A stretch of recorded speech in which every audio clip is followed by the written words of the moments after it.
Hello and welcome everyone to another InventRight TV show. I know there's a little bit of a delay, but if you guys could type in yes to verify that you can hear me, that would be great.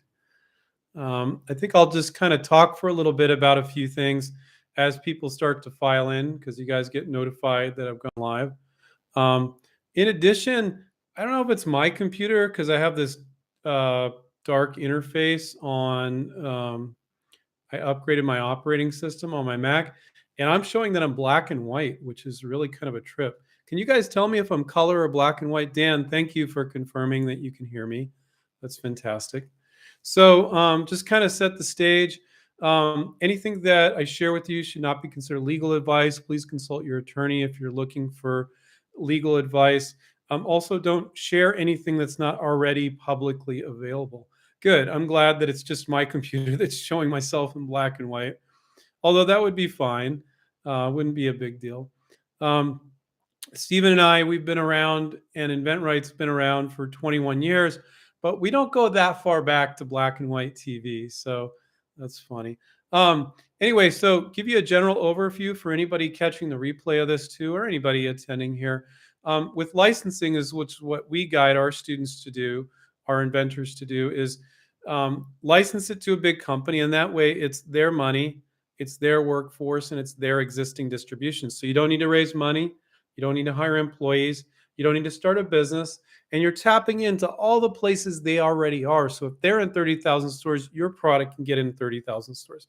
So that's a beautiful thing. And to be honest, right now, it'd be kind of crazy to try to venture a product yourself with all the manufacturing issues overseas now. Let that big company deal with those issues. All the biggest companies are dealing with them.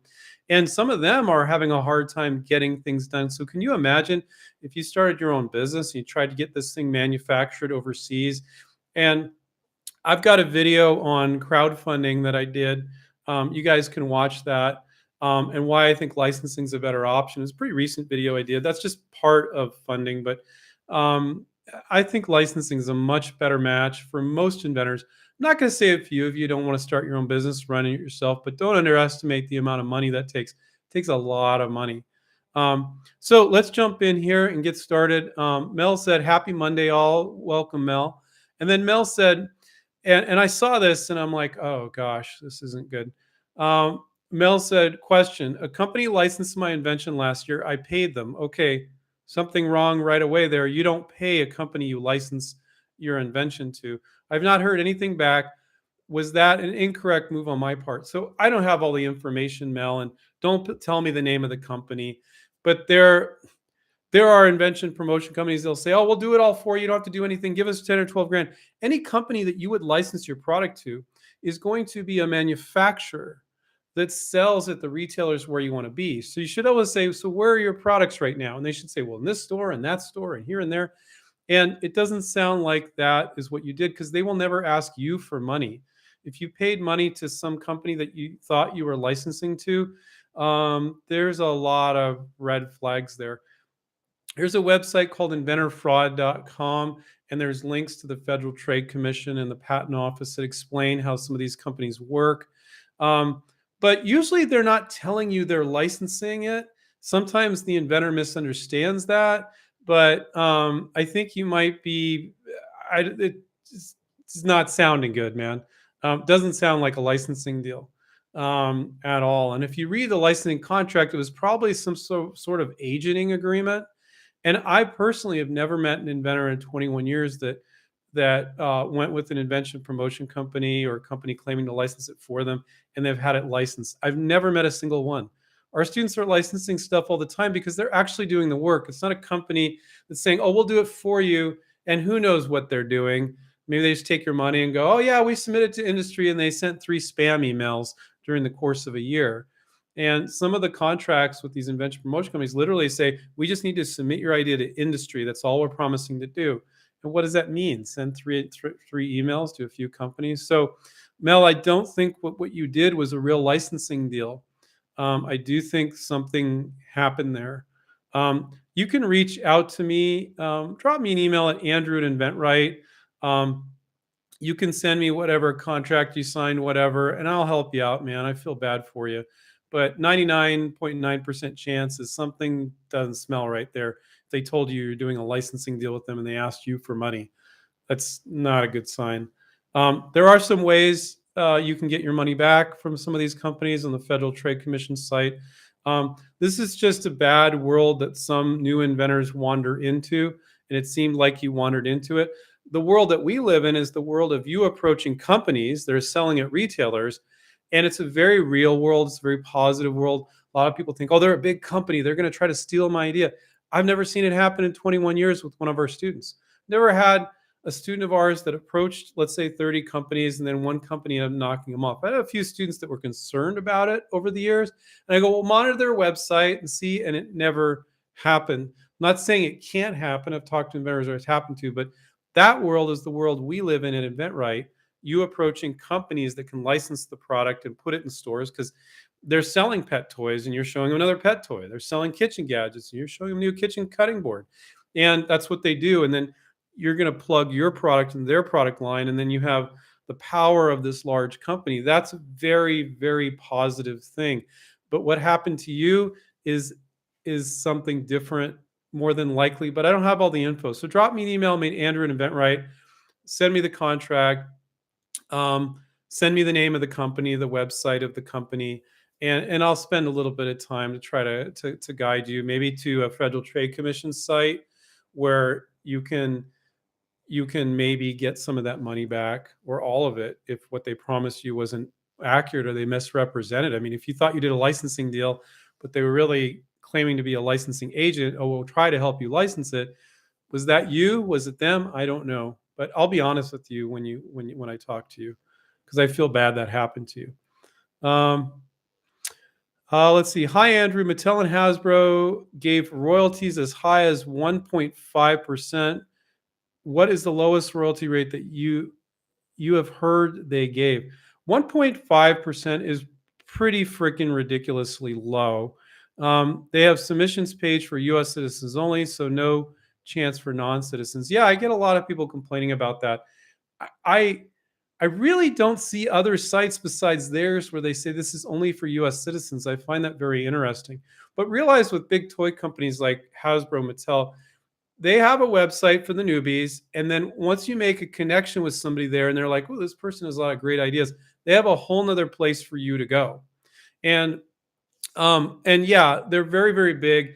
But the typical royalty rate for a lot of consumer products is 5%. And plenty of our students sometimes will get 6, 7, 8. But sometimes, like for instance, the DRTV, the infomercial guys, it's common to have only 2 or 3%, but they'll like have $250,000 minimum guarantees, $250,000 minimum guarantees, because they're like, we're going to go big or we don't want to do this. So people get too obsessed. And for those of you who have heard me before, you've heard me say this. It's not just the royalty rate, guys. It's the royalty rate, the price of the product. Is it a 99-cent product? Is it a $600 product? And then the volume they can do. I don't care if you get a 10% royalty. If they're only going to sell 500 units of it a year, you're not going to be very happy with those royalties. But so sometimes, and I think that's what Mattel Hasbro is doing here. They're like, we're huge. We're the biggest guy in the block. We only go big. And publicly on their website, they're offering 1.5%. I wouldn't be surprised if other inventors have got a higher royalty rate, but that's what they're publicly promoting on their portal. Professional inventor guys, they don't use portals. And so sometimes I see inventors like, I only want companies that they're saying they're open to ideas because they're so afraid of getting a no. And that's amateur hour. So if you guys are only going to websites, Stephen, our other co-founder, has been saying this a lot lately too. If you're only going to websites that have a portal, inventors submit here, you're doing it wrong.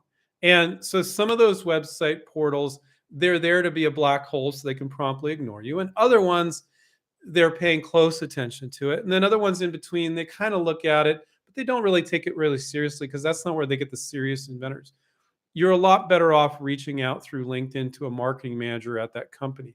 I see nothing wrong with sending to portals. I'm not saying you shouldn't do it, but you should also try to go around the portal and go directly to a marketing manager. Now, if you approach 3 different people in a company and they're all like portal, portal, portal, okay, that's your only avenue. But other ones might be like, oh yeah, you can send it to me. And you just got around that black hole that it might be a black hole, it might not, depending on the company. I've had other companies where it's not an intentional black hole, but 1 month they're really good at looking at them, and then 2 months that goes by and they're barely looking at it because they're so busy with other initiatives. So some it's just a purposeful black hole, and others it's off and on, and then others it's like they're really responsive. But if you're not making your list of companies um, and reaching out to them regardless of whether or not they have a portal, you're not being a professional inventor. A professional inventor could be you working on your projects 2 to 4 hours a week, and you got a full time job or another business. So you're not approaching it from a professional standpoint. So yeah, I do believe that's 1.5% is pretty ridiculous. But it's Mattel and Hasbro. It's negotiable. I don't know. I forget on that website if you, when you submit, you're agreeing to that percentage. But even if you did that, you could still go, I don't want to do the deal. It depends on what they're saying up there. But um, so, yeah, I think other toy inventors probably get a higher royalty rate, is my guess. Professional toy inventors. Marcus here. Does the inventor need to figure out all the inner workings of a product to proceed with licensing? Absolutely not. You're not licensing your prototype. You're licensing the benefit of the product. So if it makes it easier to chop vegetables or makes it easier to wax your car, whatever it is, that's what you're truly selling. So you're representing that in a marketing piece. We call it a sell sheet, a one-page PDF. And the advertisement is not for that company. Oh, we'll make $1 million if we only get 2% of the market. We'll be millionaires. Don't say any of that crap, guys. The advertisement isn't even for them. It's for their customer. So you want them to look at it and go, if our customers saw this, they would want to buy it. And so that's very, very powerful. And when I see sell sheets, that's what we call it. It's a one-page advertisement for their customer. When I see sell sheets outside of InventRight, I'll tell you, I'm not exaggerating here, guys. 90 to 95% of the time, the sell sheets I see from non-InventRight students are not good enough. They're not accomplishing that 6 to 10 seconds. I got it. The inventors too up in their own head. They've been thinking about it a long time, and they're not thinking like, how would the first time anybody's getting this, are they going to get it in 6 to 10 seconds? And so some of you may be saying like, well, Andrew, why do they need to get in 6 and 10 seconds? They're going to review my idea. They're going to take a look at it. No, they aren't. They aren't.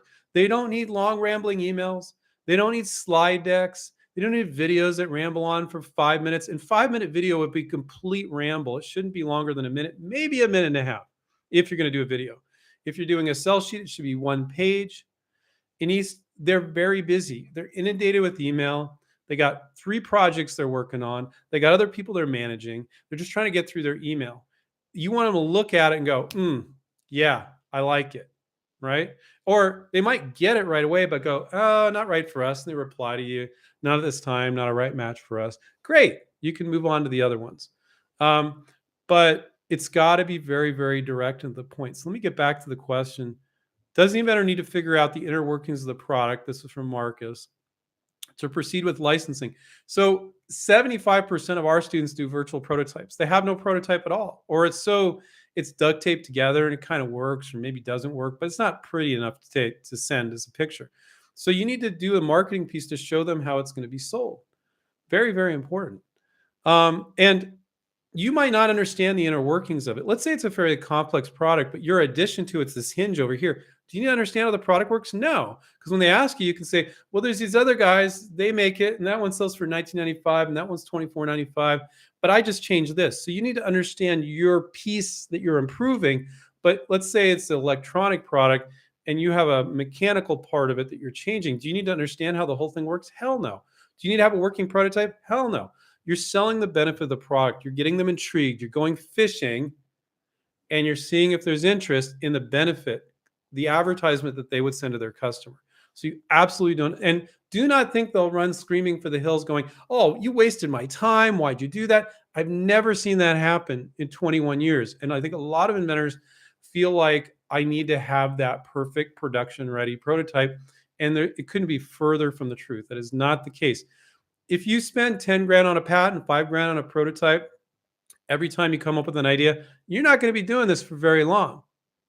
If you spend $75 on a provisional patent application, we have software to help you do that. and that $75 goes to the patent office. And then you spend a few bucks on a virtual prototype, you can do this for the rest of your life. So if you can't license a particular product, you can move on to other products. But if you're spending a ton of money, your spouse or yourself or some of your family is going, what are you doing? You know, and most inventors, they blow a bunch of money on a prototype and a patent. And when you're licensing, you don't need to do that. So hopefully that was helpful, Marcus. Um, Euclid, I don't know if I'm pronouncing that right. Hey, Andrew, thanks for sharing. You're welcome. Um, Voyage Travel said, can a person really work a full-time 9 to 5 and work on getting a licensing deal? The vast majority of our students do that. I have some students that have like 60 to 80 hour work weeks and they're able to do it. So the timeline that is realistic is it's not about going crazy one week and then not doing anything for 3. I haven't found that to be a recipe for success, having observed our students for the last 21 years. The recipe for success is every single week without fail. Okay, maybe you have a family emergency or something. You will work 2 to 6 hours a week on your project. Now, with a coach guiding you exactly, okay, for this project, you're going to find more companies here. You need to fix your sell sheet there. Oh, reply to this company like this. That's very powerful. But when I don't care if you're doing it on your own or you're doing it with our coaching, you should spend 2 to 6 hours a week working on your projects. Now, if you don't know what to do, you might spend 4 hours just going around in your head debating on what to do and you don't know. But if you can gather the information together by watching a lot of our YouTube shows, reading our books, spend 2 to 6 hours a week every week and be consistent. That consistency is really important. And most inventors don't like it when I say this, but your work ethic is more important than your idea. If I had an InventRight student that put that 2 to 6 hours in every week and they had this so-so idea, it was a little improvement on something. And it's like, okay, that makes sense. But it's like, whoa, that's cool. And they did the work and they put it in every week and they kept reaching out to companies every week. And they're like, oh, I don't know. 5 companies said, no, I don't know if this makes sense. They just keep pushing out till they get no's from everybody. And then they move forward the ones that are interested. That student with just the so-so idea, with the work ethic and consistency, will license way before the InventRight student or inventor with this incredible idea, but is not really pushing it out into the world. It's kind of scary, but you got to go from having ideas in your head to putting them out into the world. And when we coach and mentor people, people get comfortable with that. People aren't as comfortable with that on their own. But a lot of the stuff we talk about on YouTube makes people more comfortable, and a lot of our books makes people more comfortable. But when you can get a coach, it's like, oh no, for this project, we want to do this, and I'm certain of it. And oh, they said that, say this back. That's very powerful. So let's get back to who we were. Okay, that was Voyage Travel said, can a person really work a full-time 9 to 5? Absolutely. You can license products the rest of your time with a 9 to 5, the rest of your life. So, and I recommend doing that because sometimes life it's a drag and your 9 to 5 kind of sucks in some ways. Maybe you like your job in other ways, but it's not for you. It's not about you. It's about, making your boss happy or whatever. And that's great. And you should wait until you get a licensing deal or 2 with the money coming in before you quit your day job. Definitely. But we have students that are in between careers and they spend a ton of time. And then we have most of the people are spending 2 to 6 hours a week. So you can absolutely do it and keep your financial risk low by using the InventRight approach as well. Let's see. Tommy says, hello, Andrew. Been following your videos for a while, but I was wondering, do we need a PPA for every product we want to license? I get that pretty often. It's only $75, guys. At the beginning, I would definitely use a PPA for every product you license. Officially, that's the advice that we give our non-students on YouTube, and that's the advice we give our students as well. Now, when you really understand the process and you become really prolific and you have some, let's say because the way you make friends with a company is to send them one product. And then when they say no to it, because then you say, are you open to more? And they're like, oh yeah, sure. Most of them are going to be open to more. So at that point, you might make a relationship with a couple companies and you're like, hey, is it okay if I send you 5 ideas at a time or something like that? And they're like, yeah, that's fine. Just make them really clear so I don't spend a lot of time on it and I can get them really quickly. And so, you have these companies you kind of trust, you form relationships with.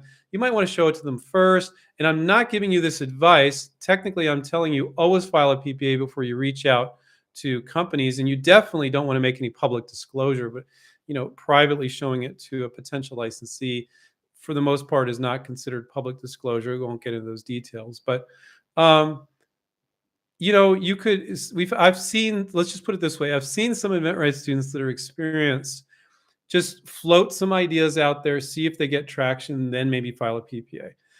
But right now, Tommy, I would definitely file a PPA on everything you have.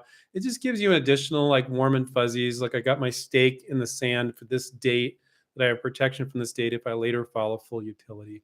So I would recommend filing a PPA, but especially like sometimes we have students working on novelty ideas. Most of them, they don't earn as much money, and you need to pitch a lot of them, and you can just kind of come up and do a rough sketch and stuff. So we have some students that are not filing a PPA for 75 bucks, and going ahead and taking that risk. And I haven't seen it bite any of them in the butt, but that's not the advice I'm going to give you guys. Just file the PPA. And it looks very professional because you can put patent pending on your sell sheet. You don't actually have to put provisional patent pending. You just put patent pending. Legally, you can do that. And they can't see what you have. So, which is really cool. Stephen says, what if it's patented but not prototyped?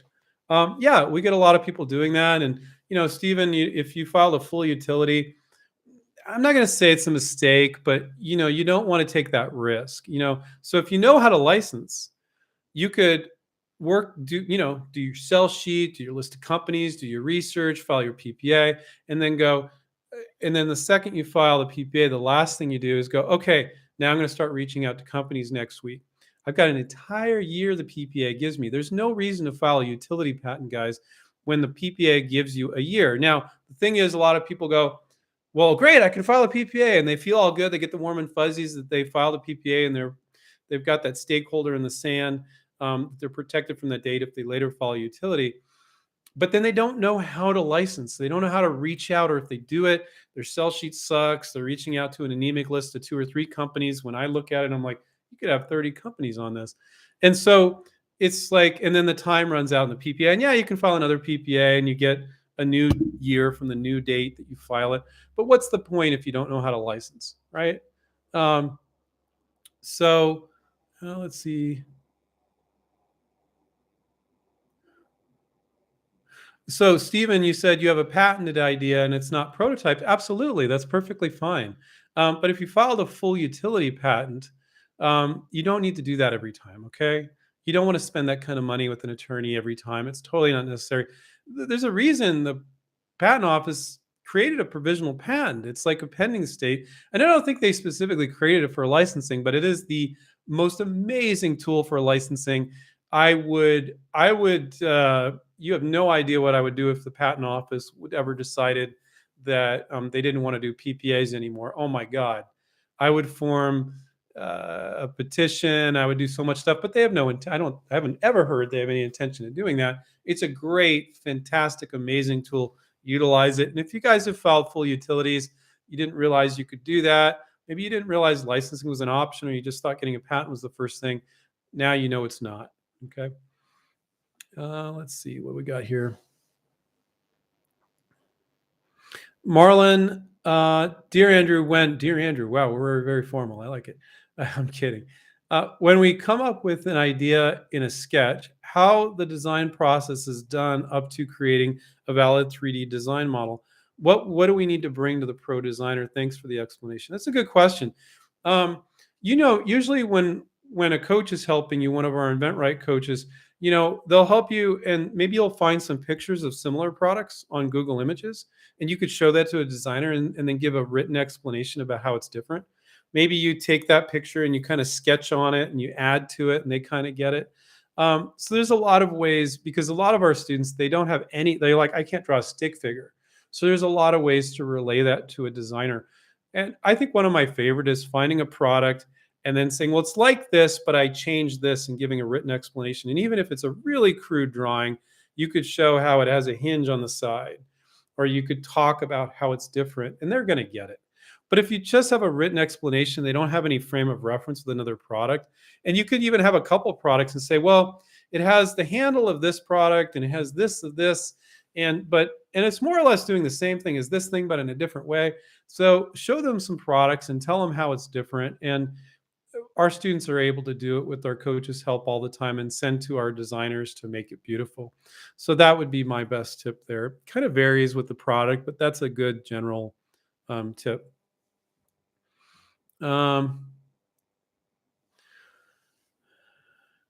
uh, and you also said, do you have or can you do a video with the student who licensed a bunch of pieces of art?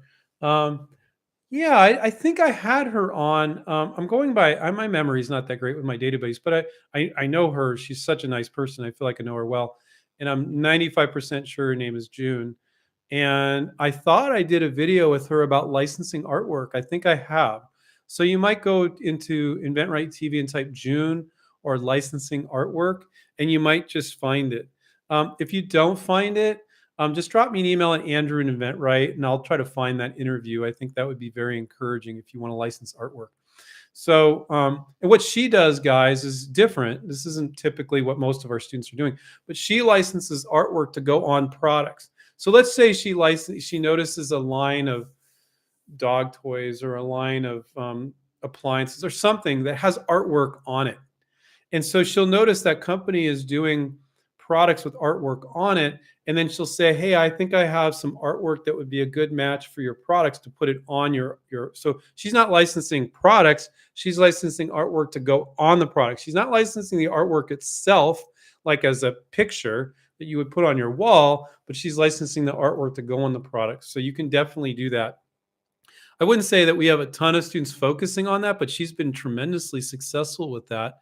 So, and so if you can't find that on InventRight TV by typing in June or typing in licensing artwork into the InventRight TV, you go to InventRight TV, go to our channel, and then you do a search just for our channel. Just drop me an email at Andrew and InventRight, and I'll find it for you because I'm 99% sure I did a video with her. So I think that would be really encouraging for you if you have artwork you want to license to go on products.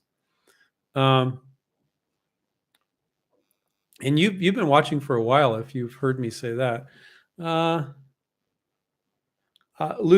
Euclid, thanks, Andrew, again for all you do. Can I still get a deal without a prototype? And how can I get a contact for my innovation to submit? I'm not getting any response from LinkedIn. Well, you already have the contact. If you're looking up the companies on LinkedIn and you have contacts over there, you're trying to reach out to those people. You can note their name and call the phone number of the company and ask for that same person. So that's one of many of the techniques that we teach. But some companies and some industries, they're just not much on LinkedIn. Like, why is my chair so far down? Sorry, guys. They're just not on LinkedIn, and you won't get responses. So pick up the stupid phone and call them. I mean, our students use a combination of LinkedIn and the phone and email to reach potential licensees. So let's say you got 30 companies and only 10 are responding on LinkedIn. You got to send more than one request sometimes. Reach out to those other 20 on the phone. So if you're just doing LinkedIn, you're not doing it right. If you want to do LinkedIn first and then go, okay, I'll call on email the remaining ones that are not responding. There's nothing wrong with that. Now, the shortest path is just to pick up the phone. Stephen and myself are old school. I love LinkedIn, and I'm a real tech geek. But if you just pick up the phone and Barb, who's the gatekeeper, is like, oh, that would be Bob. He likes emails. Here's his email address. God, what's quicker than that? But people are timid and afraid of that. And so sometimes people, they like reaching out on LinkedIn because it's not as scary to them. And if that gives people a comfort level on reaching out, I think that's fantastic. No problem with that. But if you just never want to make a phone call, just give up right now. Don't do that. Now, if you're afraid of it, fine, but you're going to have to do it. And it's not scary, so don't worry about that. Let's see. I'm not sure I understand. No, my watch thought I said SIRI. I can't say it. Stupid watch. No. William said, what is the minimum size of a company that you recommend that inventors try to license to? Well, with licensing, it's a volume game, right? So I always joke that you can have delusions of grandeur when you're licensing and you're not delusional. Because for that big company to sell 20,000 units, 50,000 units, 2 million units, it depends on the product, right? Type of product. Maybe it's a 99-cent product. I don't know. But that's normal for them. But for you to do the kind of volumes that you want to do is unrealistic. For you to start your own product company from scratch, retailers don't want to talk to you. They're like, I don't want to deal with you. I want to deal with a vendor that has 10, 20. We have one of our coaches licensed to a company that has over 8,000 products. They're not going to take you seriously with one product. But when you license that big company, you are that big company.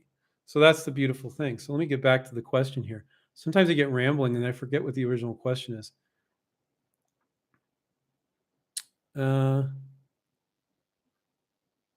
So, okay, no, it was further down here. William, what is the minimum size of a company that you can recommend that inventors try to license to? So, you could have a really big company, but they have small plans for your product. A big part of licensing is evaluating what they're going to do with it and holding them to it in their contract. And a lot of inventors don't understand this.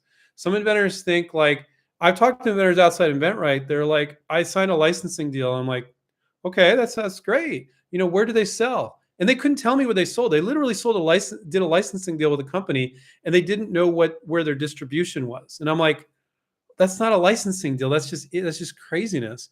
Like, you need to know what they're going to do with it and have talks with them about it, and then hold them to that in the contract. And so you could have a big company that has small plans. You could have a medium-sized company that has big plans for the product. So it's not just about the size of the company. It's what their plan is for it, and do you believe they're capable of it? And you're looking at the other things they're doing to assess if you believe that they are. So yeah, if you license to a little mom and pop operation, you can see they just sell from their website. You're not going to be very happy with those royalty checks. Now, in the past, Stephen and I used to say, you really want to evaluate like how many retailers they're in, and that's still a method of evaluation. But a lot of retailers are selling on Amazon now, and it's harder to evaluate that. But you can evaluate what kind of numbers they're doing, how many reviews they have, that sort of thing too there. But so you need to interview them about what they're going to do with it, and then you can run the numbers. And the numbers are the royalty rate, the price of the product, and the volume that can be sold.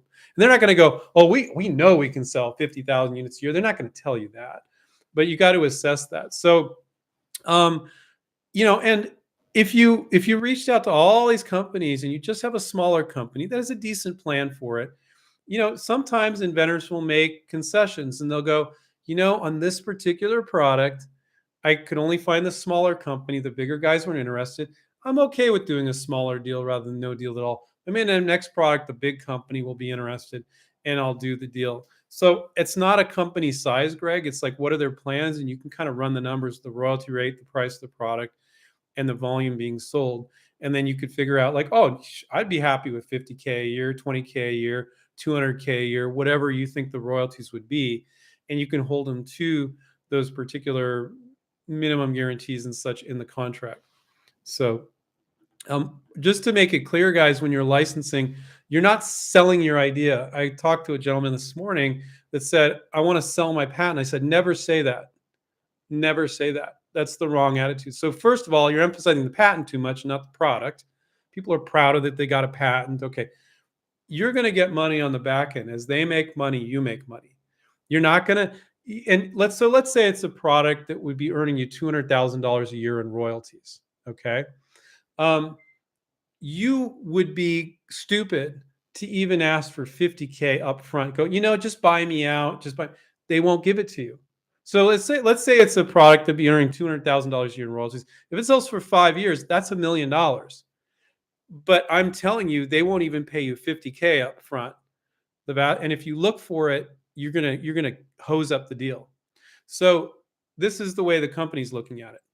We launch new products all the time. Some succeed, some fail. We're taking a risk. We're doing all our money, all our workforce, all our distribution, and you're risking nothing. And you're asking for 50K from me up front? Are you kidding me? We're not going to do that. We're already risking money here. We're risking money for you to get royalties and for us because we believe in the product, but not every product's successful. So it's not successful, they can hand it back to you. But to front load the deal is one of the biggest mistakes inventors make. Or they use the wrong terminology, which gets the negotiation going wrong, which is, I want to sell you my patent. Never, ever say that. I don't care how proud you are of your patent. You never want to say that. Okay. So what happens sometimes is you get maybe the company's licensed 5 products before, which isn't a lot, but the marketing manager that likes your product has never done a licensing deal. He doesn't know what you're doing. And then if you're not getting our guidance or somebody else's guidance, then you don't know what you're doing. And then you're asking for stupid stuff that they then show to their manager, and their manager is like, hell no, we're not doing that. So don't always assume the marketing manager that likes your product knows how to move a licensing deal forward. When we guide our students, the inventor is guiding the marketing manager that you got interest from just as much as they're guiding you. They're going to ask questions, and people are surprised by that. Now, if you get a company that's licensed like 20 products and this particular marketing manager has been involved in some of those licensing deals, okay, they may have a more formal process, but don't expect them to go, here's our process. Like if you just respond to whatever they ask and go, well, I'll just keep answering their questions to get the licensing deal done, you're going to kill most licensing deals that way. Because the things they ask for aren't necessarily what you need to do to move it forward. So you need to be actually more in charge of the licensing deal than them. You're like, well, I can't tell this big company what to do. Well, you're not telling them what to do. It's very subtle. They don't even notice you're doing it, but you're moving it along because they got a lot of other stuff going on. This is the most important thing to you. This is not the most important thing to them. You need to kind of get it into their weekly routine, get them thinking about it. And the best way you do that is get on the phone, talk about it, get them to start to commit to some things, right? And asking for a large amount of upfront money or saying you want to sell their patent, it just puts a monkey wrench in the whole thing. Um, and I don't know why Stephen and I have been talking about this. He's their co-founder a lot recently. I don't know why inventors assume like, oh, I don't need any training at all.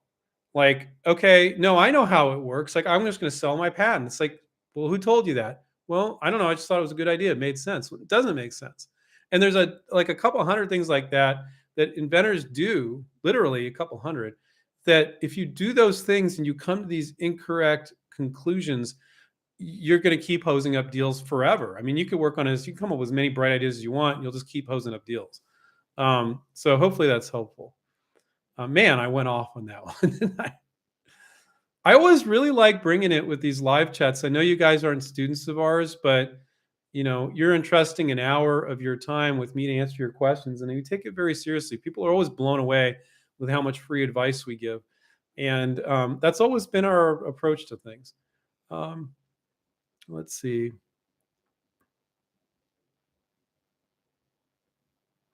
Okay, Dan had a suggestion. When you post these vids after the live feed ends, well, Dan, they just automatically get posted after the live feed ends.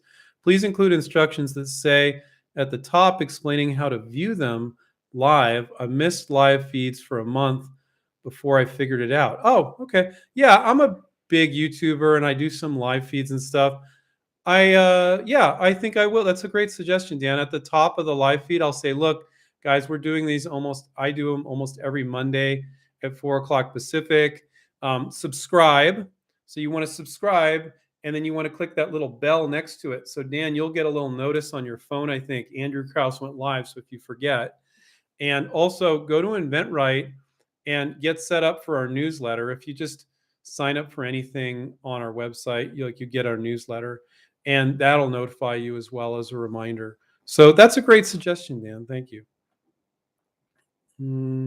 Okay, Joe said, "Hey Andrew, I had a great conversation with Sylvia today. She's one of our advisors, and finally committed, and now I'm part of the program. Very excited to get to work. That's fantastic."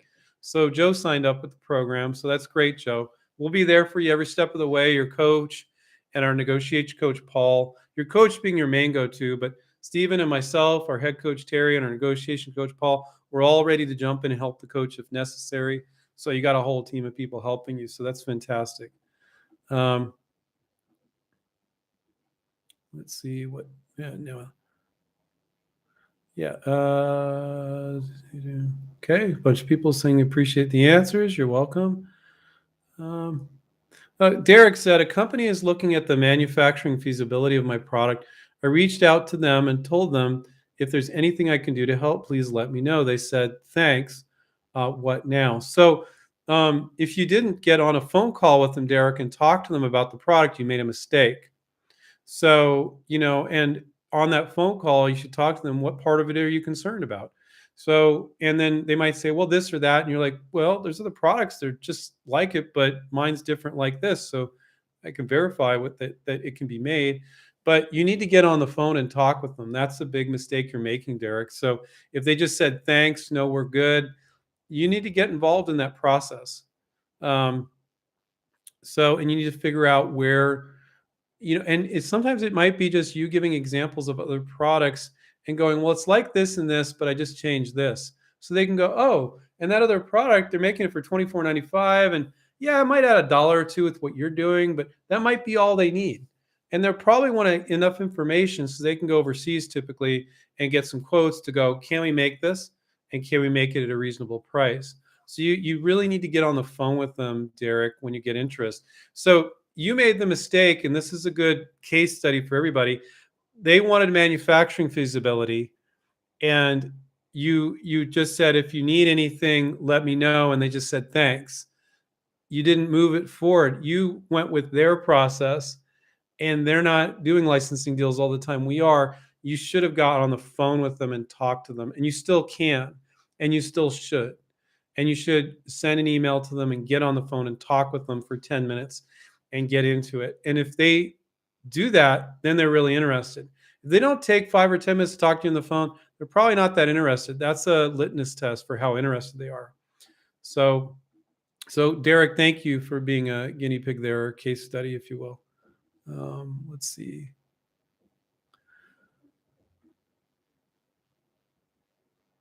Okay, Joe had signed up. I lost track of where I was here.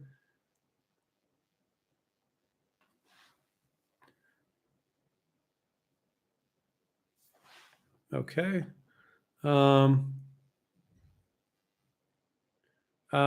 Unlikely Farmers is their handle. Says, thanks you for your time tonight. You're welcome. And just as a reminder, guys, we got about 16 minutes left, but click on subscribe, click on the little bell next to it, and that way you'll get notified of these videos. So there was one person that said, I couldn't figure out how to attend live, and I would love to, because it's pretty cool that I'm answering some of your questions live. You watch the recording, can't answer one of your questions that way, right?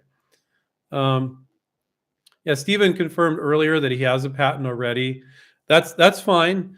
Don't do that again, Stephen. I'm just going to say it straight up. So great, it's an asset if companies show interest, but if it's not, you just spent a bunch of money on a patent you didn't need to spend. So don't let me freak you out about that. It's really common. We get new students that have filed full utility patents, and they just didn't realize they could file a provisional and go fishing for a year. And it doesn't take a year to see if companies show interest. So $75 is a lot better than 10 or 12K or whatever. There are patent attorneys who'll do it less expensive than that, but it's just not a financial risk you need to take. And I'll also say this, guys, getting a patent is not a validation of anything. People feel validated when they get a patent, and you shouldn't. If your patent attorney just threw some really weak claims in there, it might be a really weak claim patent. That's not something to be proud of. And it doesn't validate your product as manufacturable or at a reasonable price, or it makes sense in the marketplace. It validates none of those things. The only thing it validates is you threw a bunch of money at your patent attorney and they go, here's a patent. Okay.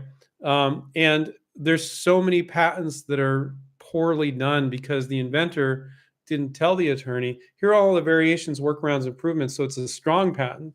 And the attorney didn't force them to do that. So a lot of inventors end up with very weak patents. So filing a provisional, seeing if there's interest, and then 9 times out of 10, you're going to change something about your product after you send it to a company. So if you need to, and there's something else you need to include, you file another provisional, then you file a utility and reference both those provisionals. So there's a lot of techniques that we've learned over the years, guys, that keep you protected, but you don't need to mortgage your house and home. That's a big part of what InventRight's about, because you're not a one-trick pony. You're going to come up with more ideas. And if you only have one idea and you never want to do this again, don't sign up with our coaching, because we're going to empower you with the skills to do it the rest of your life. And when people say, I just one idea, I never want to do this again, I go, don't sign up with us. We can make sure you do and say everything right, but you got the wrong attitude. But most people don't say that. Most people go, well, yeah, Andrew, I don't have it top of my head, but yeah, I come up with ideas all the time. Of course I want to learn how to do this. So I'm like, great, you'll learn how to do it with this product or two you work on while you're with us, and then you can do it the rest of your life. Let's see. Okay, Jeremiah said, is this any protection by posting your idea back to yourself and not opening the letter? Does this work in any way to protect your idea? Should it be novel idea per se? No, it's called a poor man's patent, and it's never worked. And it's a huge old wives' tale misnomer. It will not protect you in any way, shape, or form. And what he's talking about is write up your idea, put it on a letter, and then send it to yourself, mail it to yourself with postmarked, and then don't open it. That will not protect you. You need to file a provisional patent application. So thank you for asking, because there might be some people out there. That's so like old news. I don't hear that very often anymore. But no, that will not work.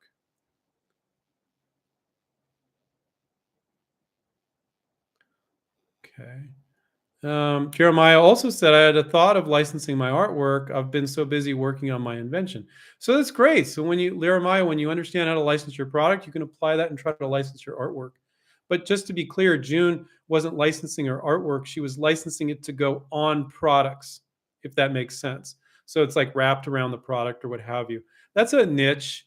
I haven't had a lot of students work on that, but it's doable. So it's, it's something that you can do.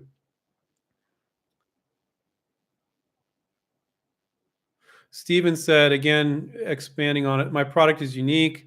Yeah, everybody's is, Steven.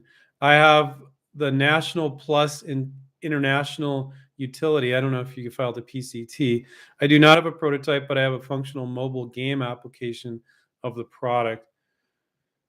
Yeah, usually the patents don't always protect you that much with mobile games with software stuff, but that sounds fantastic. But guys, it gets incredibly expensive when you're talking about international patents.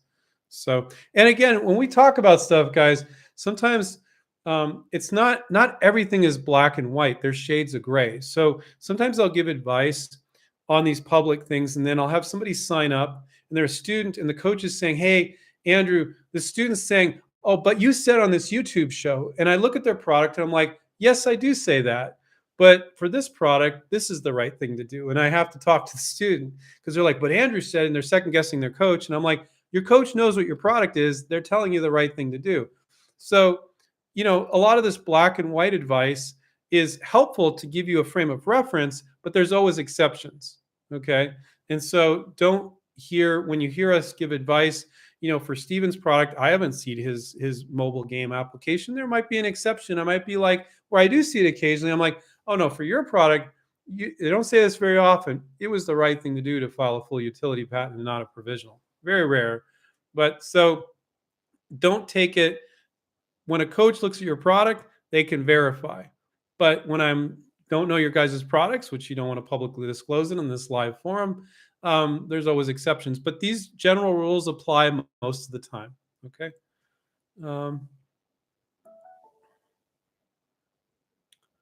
Rajov says, when are we going to post the IGA webinar? IGA is another organization that Steve and I co-founded, and everything's free over there. It's kind of like an online inventors group. I wasn't aware that we didn't post the IGA webinar. If not, it should be up by tomorrow, Rajov, the one with Mark Portney that we did. Should be up by tomorrow. Thanks for the reminder. I'll let our IT guy know. Hey, can you please get that up? Mel said, should I let the manufacturing pay?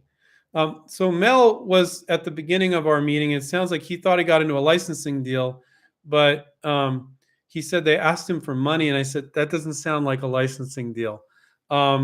So no, they're not going to pay, Mel. It sounds like you really need to watch our YouTube show. It sounds like you're very, very green, which is totally okay. But you need to watch our YouTube videos to understand how licensing works. It sounds to me like you signed a agenting agreement with an invention promotion company, because if they ask you for money, that wasn't a licensee. A licensee, a manufacturer, you would never give them money. They're going to invest in your product. But no, they're not supposed to pay you money. So you really need to understand the basics of licensing, and you're going to need to do the work to reach out to companies, and we can show you how to do that. We definitely can. Rajov said, thank you, Andrew, for everything. You have a wonderful day. And yeah, listening to you guys is fun and educational. Wish you the best in all your endeavors. Bye. Thank you, Rachel. I know I'm not pronouncing your name right. Alexandri, I would like to suggest people here to make sure they have a LinkedIn account and follow InventRight team and build their network. Absolutely. I absolutely agree, Alexandri. Um, Mel said the retail company. See, again, Mel, your terminology isn't right. You don't license to a retail company. You license to a manufacturer that sells to a retailer. They offer me 60%. Is that good for a medical device? Yeah, it's a little too good. And so that makes me think you're not in a real licensing deal, Mel. I don't have all the information, but I offered for you to email me at Andrew and InventRight, the name of the company, the contract. And because, guys, I don't normally do that, but I think Mel's getting taken here. I think he's getting scammed. So I want to advise him, give him some links to the Federal Trade Commission if he is, or he's not paying attention and they told him they were agenting him, but he thinks it's a licensing deal. But 16% is possible, but highly unlikely. So that makes me think it's some invention scam company that said 16% to intrigue you, and it wasn't really a licensing deal, and they asked for money from you. There's something wrong there, but I don't have the info, so I can't say. So email me, Mel. I will help you at Andrew at InventRight, and I'll guide you. So if you're in trouble, I'll guide you a little bit. Stephen said, what if the product has 3 components, one a physical product, an avatar digital product, and a third online ecosystem that connects both products? Stephen, there's no way I can answer that question without knowing what the product is. If you're interested in getting some coaching, Stephen, you can, if you want to book with me, I wouldn't book on if you could click on contact us, it's book with Dana or Sylvia. But if you call the main number and said, I'm interested in the program, I want to talk to Andrew about the program, I can tell you if I believe that we can help you with this type of product. But without knowing, and I'll sign an NDA too, without knowing what the product is, there's no way I can answer that. Dirk said, how functional does a prototype have to be for a big idea for a production process? You don't have to have a functioning prototype at all. So, like I said, most of our students have virtual prototypes and they show interest. So you don't have to have one that works at all. Sometimes people have something that looks absolutely horrendous, but it's duct taped together. And like, let's say it's, I'm just giving this a random example. Let's say it's a dog toy, and you went down to the store, you cannibalized something, you duct tape Frankenstein something, and you got a little video of showing your dog playing with it. And he plays with it a couple times and it starts to fall apart. You need to do some more duct tape. So sometimes what our students will do in that scenario is we'll do a sell sheet that puts your best foot forward, nice, beautiful looking product. But then you'll also send a video. This is a random example, guys. And yeah, if you might not show a close up of it, but you show the dog going crazy for it. But they might see that it's duct tape, but it's okay because they saw the sell sheet with this beautiful virtual prototype. So that's not a distraction for them now. So there's a lot of different ways, but it really depends, Dirk, on your product and what's appropriate. And our coaches kind of guide you on what is appropriate in different scenarios. Mel said, I wish I knew about you guys 9 years ago. I had a lot of monies from companies and business partners. Yeah.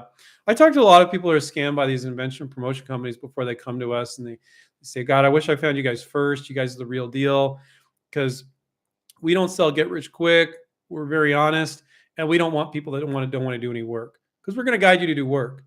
And some inventors are like, $1 million idea. And then you get some sales schmuck at these invention scam companies pumping you up. Yeah, we can license it and blah, blah. And in the contract, if you read them, it's not committing them to much of anything. And I see a lot of people fall prey to that. So be careful of that, guys. Let's see. Yeah, and James said, beware, patent attorneys will be happy to take your money, and they will. And so Stephen and I, we beat up patent attorneys regularly, but there's plenty of good ones out there too. You need them, but the question is, when do you need them? So the best case scenario when we use patent attorneys, or our students use patent attorneys, is when you already have a deal, when you have a done deal. So when you file a provisional patent, you put patent pending on the sell sheet, you get a company interested. If they're really interested in the patent, you can get them quite often to give you a little upfront money as an advance on royalties to pay for the patent, and they give you the money. then you go to your attorney and you say, look, I want you to file a full utility and I want you to reference that provisional patent when you've signed a deal. Isn't that lower risk? Isn't that beautiful? You can wait until you have a deal on the table to pay for a patent. You got this deal. That's way lower risk than people just randomly going out and getting patents, feeling like it's some sort of validation, which I said earlier, it's not. It validates nothing except you threw a bunch of money at your attorney. So a good attorney to write a good utility when you have a deal on the table, when you're licensing, fantastic. But before that, why? Why? You know? Um,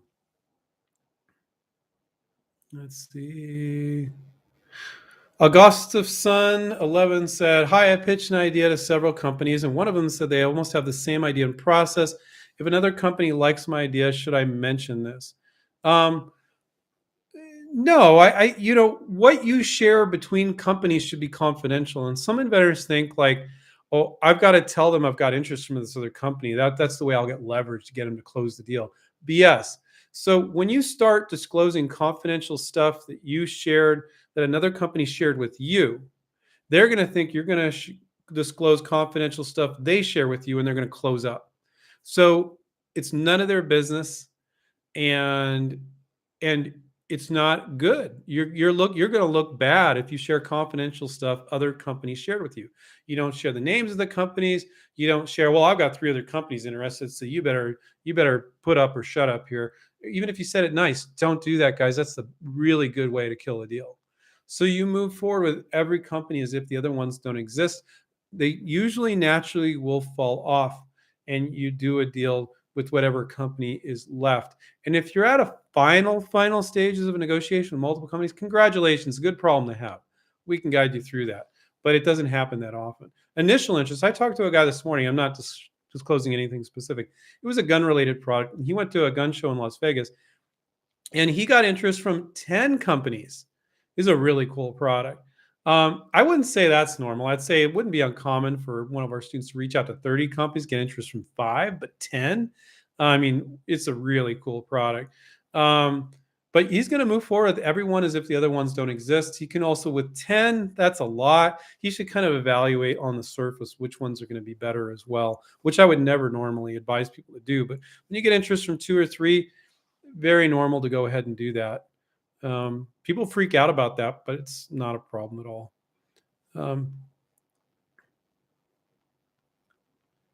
Oh, sorry, Mel. Mel says, I will do that. I'm a lady. So sorry, Mel.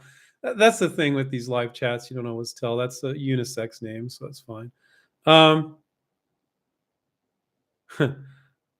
Yeah, this is an unlikely farmer said, ha ha, once my prototype fell apart 30 minutes before I met with the company and I stapled it together. And that's another reason you got to be very careful about sending prototypes to companies.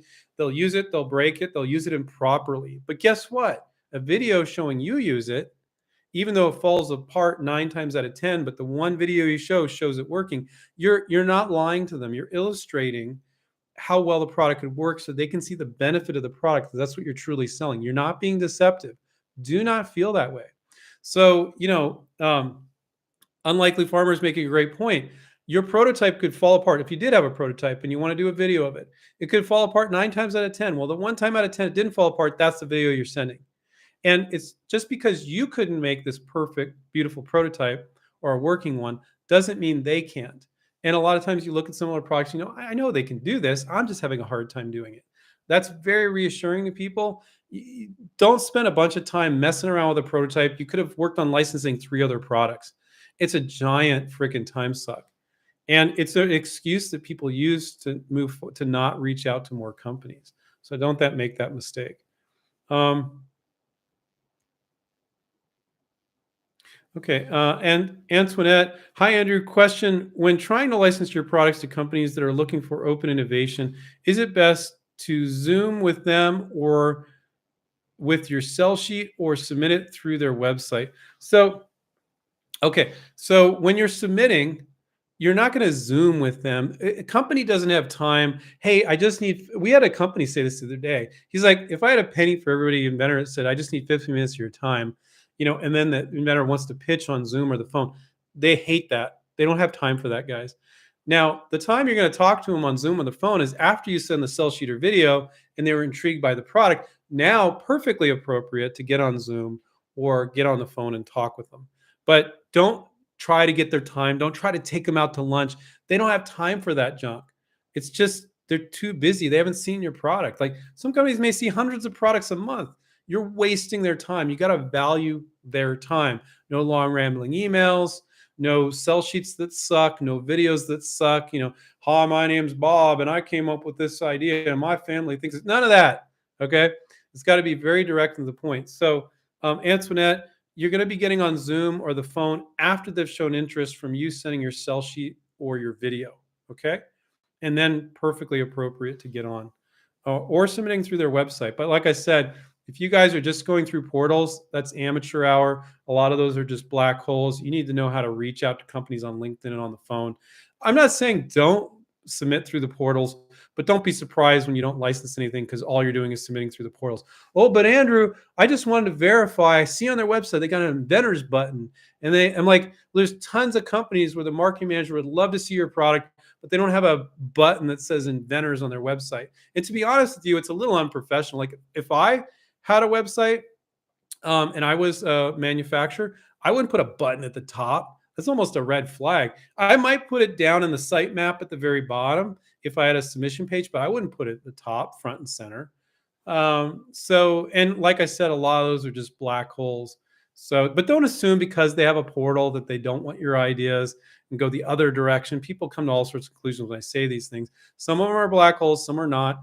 But if all you're doing is sending through portals, you probably won't license a product. That I can tell you for sure. Matt says, is it okay to use a cartoon-like drawing on a sell sheet? If it's a toy, maybe. But for the most part, if you look at, let's say it's a kitchen gadget or it's a gardening product, and you look at all the advertising people are doing and none of them are cartoons, no, it's not okay.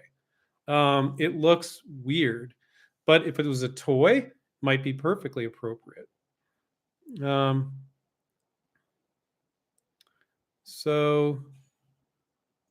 I don't know. It says Visama says, "What is the highest volume of product that our students have launched, other than the MJ product?" I don't know what MJ product is.